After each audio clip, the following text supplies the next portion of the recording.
ओम अज्ञानतिमिरान्धस्य ज्ञानाञ्जनशलाकया चक्षुरुन्मीलितं येन तस्मै श्रीगुरुवे नमः। जय श्री कृष्ण चैतन्य प्रभु नित्यानंद श्री अद्वैत गदाधर श्रीवासादि गौर भक्त वृंद।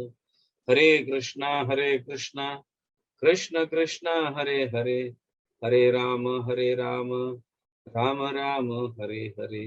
हरे कृष्णा कृष्ण कृष्ण हरे हरे, हरे राम राम राम हरे हरे। हरे कृष्णा कृष्ण कृष्ण हरे हरे, हरे राम राम राम हरे हरे।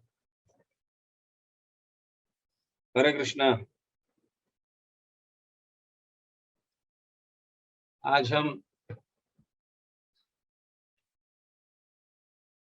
गुरु के आज्ञा का इम्पोर्टेंस समझेंगे। गुरु महाराज का आज्ञा जो है वो कितना इम्पोर्टेंट है। हमारे आध्यात्मिक जीवन की शुरुआत जो है आसक्ति से शुरू होता है। भौतिक जगत में हम बहुत आसक्त रहते हैं, इसीलिए हमारी आसक्ति आध्यात्मिक जगत में कन्वर्ट करना है उसे। और उसकी शुरुआत जो है गुरु के आसक्ति से शुरू होता है। गुरु के प्रति आसक्त या गुरु के आज्ञा के प्रति आसक्त रहना। तो जीव गोस्वामी बताते हैं, श्रीमद् भागवतम के 7वें अध्याय में ऐसा लिखा है, अगर हमारे जीवन में आध्यात्मिक उन्नति अगर हमें करना है तो गुरु महाराज के आज्ञा या उनके उपदेश के प्रति आसक्त हो जाना, या गुरु महाराज के मेरे लिए क्या आज्ञा है इसके प्रति आसक्त या इसका विचार, इसका ध्यान करना। तो जीव गोस्वामी बताते हैं क्यों ऐसा, क्योंकि गुरु का हृदय जो है, गुरु का हृदय साफ आईने के जैसा होता है। गुरु का हृदय साफ आईने के जैसा होता है। और जब हम अपने मतलब उस आईने के सामने जब हम खड़े रहते हैं तो हमारे सारे दोष हमें उस आईने में दिखने लगते हैं। मुझ में कितना अहंकार है, मुझ में कितना द्वेष है, ईर्ष्या है, काम वासना भरा हुआ है मेरे हृदय में या मुझ में। ये हम अपने आप को गुरु के हृदय में मतलब गुरु के सामने खड़े रहेंगे तो ये हमें दिखने लगता है। ऐसा जीव गोस्वामी का कहना है और वो सत्य भी है। क्योंकि गुरु जब आज्ञा देते हैं और उस आज्ञा का हम पालन नहीं करते हैं, इसका अर्थ है कि हमारे हृदय में कई सारे दोष है, इसीलिए आज्ञा का पालन नहीं हो पा रहा है।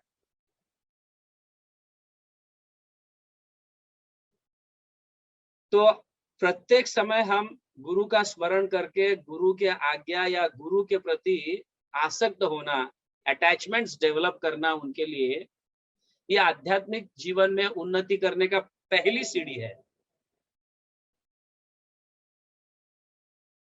और जब हम गुरु के आज्ञा का पालन करते हैं तो हमारे हृदय में जितने भी दोष है वो धीरे धीरे नष्ट होने लगते हैं।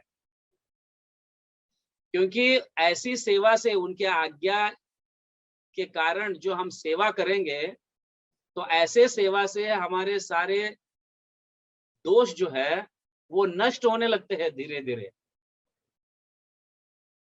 और जब सारे दोष नष्ट होते हैं तो गुरु के जो मूड्स है वो मूड्स हम में आने लगते हैं।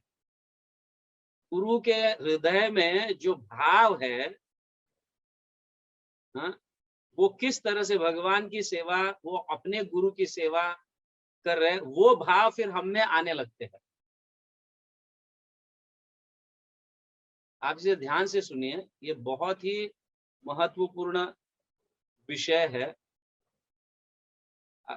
ये समझ लो कि हम आध्यात्मिक उन्नति नहीं कर पा रहे, उसका कारण ये एक ही है कि गुरु के प्रति हमारी आसक्ति नहीं है, या अटैचमेंट्स, या उनके लिए हमारा कुछ विशेष ऐसा क्या कहते हैं, भाव नहीं है। एक विशेष भाव गुरु के प्रति होना चाहिए। तो गुरु के आज्ञा का पालन करना ही एक्चुअली हमारे जीवन का लक्ष्य है। उसका कारण यह है, जैसे जीव गोस्वामी बताते हैं, गुरु का हृदय मतलब एक साफ आईना, और उसके सामने जब हम खड़े रहते हैं तो हमारे सारे चीज हमारे क्लियर दिखने लगते हैं।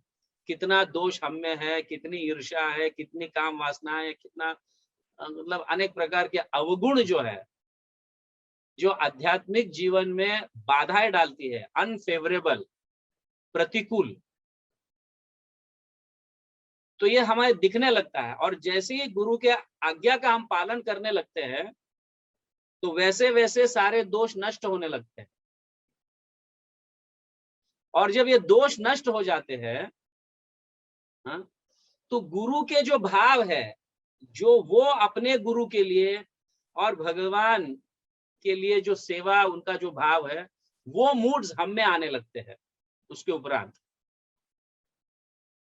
और जब ये मूड्स आ जाते हैं तो जीव गोस्वामी कहते हैं, without the right mood you cannot enter into the spiritual world.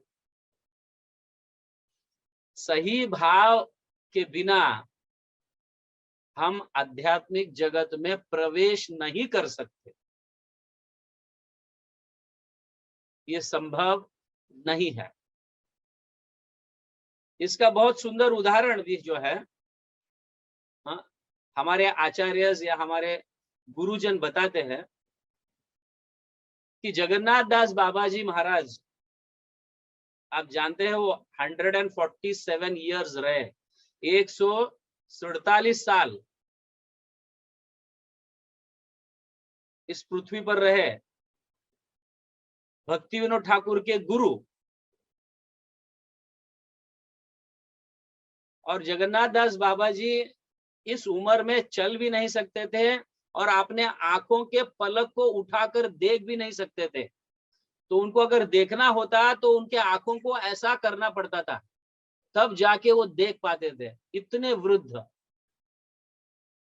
और उनके एक शिष्य जो है ब्रजवासी बिहारी, बिहारी जी बोल के उनके जो शिष्य थे, वो उनको टोकरे में उठाकर उनको जहां जाना था वहां लेके जाते थे। टोकरे में बैठ जाते थे, बड़े टोकरे में उनको बिठाते थे और उनको अपने सर पर लेकर वो जाते थे जहां पे भी जगन्नाथ दास बाबा जी को जाना है। इस तरह की सेवा वो कई सालों तक किए हैं, कई सालों तक की है।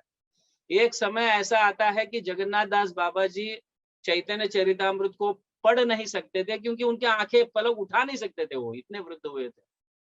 उठाना भी है तो किसी की मदद से ऐसे आंखों को जब करेंगे तब जाके वो देख पाते थे। तो चैतन्य चरितामृत पढ़ना है तो कितने समय तक ऐसे करेंगे। इसलिए जगन्नाथ दास बाबा जी ने बिहारी जी को, अपने सर्वेंट को कहा, अपने उस शिष्य को कहा कि तुम चैतन्य चरितामृत पढ़ो मेरे लिए, मैं सुनना चाहता हूं। तो बिहारी जी ने कहा कि हे गुरुदेव, मैं तो बंगाली जानता ही नहीं हूं। तो चैतन्य चरितामृत तो पूरा बंगाल में लिखा हुआ है, बंगाली भाषा में लिखा हुआ है, तो मैं तो बंगाली जानता ही नहीं हूं, तो मैं कैसे पढ़ूंगा। तो जगन्नाथ दास बाबा जी ने कहा, तुम्हें गुरु के आज्ञा का पालन करना चाहिए। गुरु कह रहे तुम पढ़ो, भले वो टूटी भाषा में क्यों ना हो, तुम पढ़ो।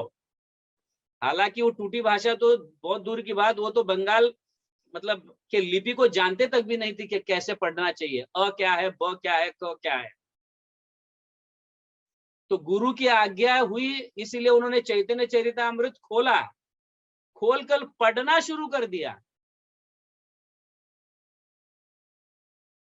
जो बंगाली नहीं जानते थे वो चैतन्य चरितामृत पढ़ने लगे, क्योंकि गुरु का आदेश था। मैंने कहा तुम्हें पढ़ने के लिए, तुम्हारा ये क्या अहंकार है कि मुझे नहीं आता। तो कभी कभी भक्तगण जो है अपने आप को बहुत निम्न दिखाते हैं। मैं तो तुच्छ हूं, आते हुए भी मैं तो तुच्छ हूं, मैं ये नहीं कर सकता, वो नहीं कर सकता। हे गुरुदेव, यहाँ तो जीता जागता उदाहरण है, जिनको बंगाली नहीं आता है, गुरु के आदेश से वो बंगाली पढ़ने लगे। कभी वो एक अक्षर भी पढ़े नहीं इसके पहले। तो आध्यात्मिक जगत का दर्शन इधर ही हुआ उनको। आध्यात्मिक जगत में आध्यात्मिक जगत के डिक्शनरी में there is no word impossible, everything is possible. भौतिक जगत में है वो डिक्शनरी है इम्पॉसिबल का वर्ड, और क्योंकि यहाँ पे कुछ चीजें इम्पॉसिबल भी है, बट आध्यात्मिक जगत में ये शब्द नहीं है इम्पॉसिबल। तो गुरु का आदेश जैसे ही हुआ, उन्होंने अपने मन में सोचने लगा मुझे तो बंगाली नहीं आता, मेरे गुरु ने मुझे आदेश दिया पढ़ने के लिए। तो तब अपने अहंकार को व्यक्त किया उन्होंने, गुरुदेव मुझे तो बंगाली नहीं आता है, मैंने कहा तुम्हें पढ़ने के लिए, तुम पढ़ो। तो उन्होंने जैसे ही खोला, पढ़ना शुरू कर दिया। तो ये आध्यात्मिक गोलोक वृंदावन का दर्शन जो है, ये यही है। जिसको नहीं आता है वो भी कर सकता है, सिर्फ गुरु की आज्ञा से। गुरु के प्रति अटूट विश्वास जो है। और ऐसा ही और एक बार ऐसा ही दृश्य हुआ था। जगन्नाथ दास बाबा जी ने कहा, हाँ, तुम कीर्तन करो, करताल मृदुंग बजाओ, नॉट करताल, तुम मृदुंग बजाओ और कीर्तन करो। तो मृदुंग तो उन्होंने कभी हाथ भी नहीं लगाया था,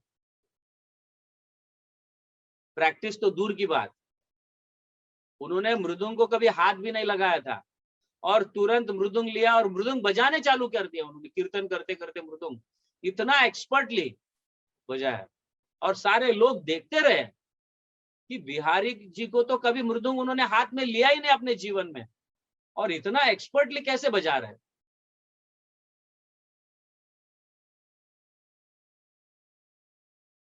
तो ये गुरु का आज्ञा बहुत महत्वपूर्ण है हमारे आध्यात्मिक उन्नति के लिए। तो ये समझो मत कि मेरी इतनी ताकत नहीं है, या मैं ऐसा नहीं हूं, वैसा हूं, बहुत तुच्छ हूं। मतलब विनम्रता जो है गुरु के सामने दिखाने की जरूरत नहीं, क्योंकि जब गुरु की आज्ञा है तो उसे पालन करने की अत्यंत आवश्यक है, और उसी के माध्यम से हमारी उन्नति होने वाली है। इसलिए हमें गुरु के आज्ञा के प्रति अटैचमेंट्स डेवलप होना चाहिए। गुरु की आज्ञा के प्रति हमारा मतलब भाव जो है, हाँ, अटूट विश्वास होना चाहिए। ये बहुत महत्वपूर्ण है आध्यात्मिक उन्नति के लिए। तो यहाँ जीव गोस्वामी समझा रहे हैं, हम आध्यात्मिक उन्नति इसलिए नहीं कर पा रहे हैं, उसका कारण क्योंकि गुरु के प्रति हमारा अटूट विश्वास या उनके प्रति आसक्ति नहीं डेवलप हो रहा है। कब वो मुझे आज्ञा देंगे, हाँ, इसकी भी हम कभी चिंतन नहीं करते।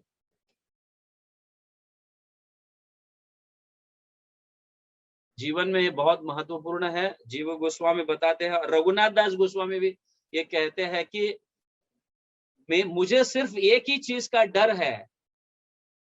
वो कहते हैं, वो देखो सब कुछ त्याग दिए है रघुनाथ दास गोस्वामी, वो कहते हैं मुझे सिर्फ एक ही चीज का डर है। हाँ? तो वो डर क्या दिखाते हैं, मेरे में इतना दोष है, हाँ, ये दोष जो है ऐसा मेरे मन में विचार ना आ जाए कि मैं ये नहीं कर पाऊंगा, वो नहीं कर पाऊंगा। हाँ? ऐसे मेरे मन में भी विचार ना आए, इसका मुझे बहुत डर लगता है। ऐसे रघुनाथ दास गोस्वामी कह रहे हैं।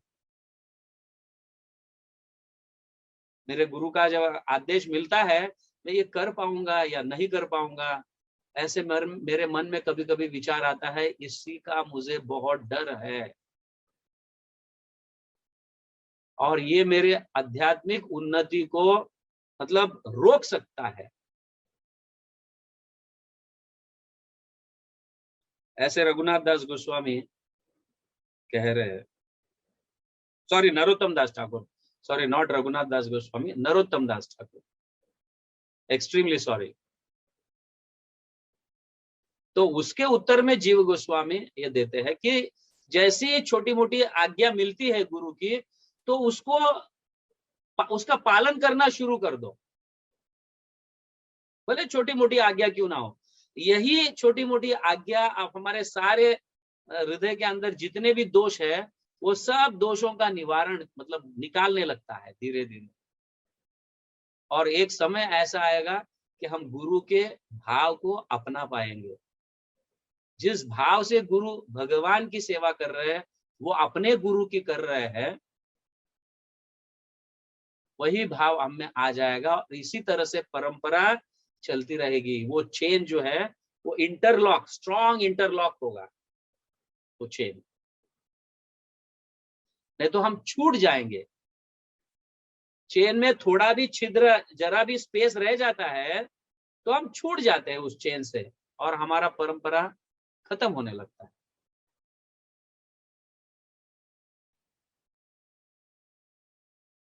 सो हमें प्रार्थना ये जरूर करना चाहिए कि गुरु के प्रति मेरी एक निष्ठा हो, एक अटूट विश्वास मेरे गुरु के प्रति मुझे जागृत हो। ऐसे हमें भगवान से प्रार्थना करनी चाहिए। जैसे नरोत्तम दास ठाकुर अपने प्रार्थना में लिखते हैं, अपने गुरु महाराज के प्रार्थना में और भगवान के लिए ये प्रार्थना करते हैं कि मेरे हृदय में एक भय, ऐसा भय मुझे है कि मैं कर पाऊं या नहीं कर पाऊं, कभी कभी ऐसे विचार आते हैं, इसी का मुझे भय है, इसी का मुझे डर है, तो इसको नष्ट कीजिए। सो ये बहुत महत्वपूर्ण विषय है गुरु का। ऐसे कई चीजें हैं गुरु के प्रति।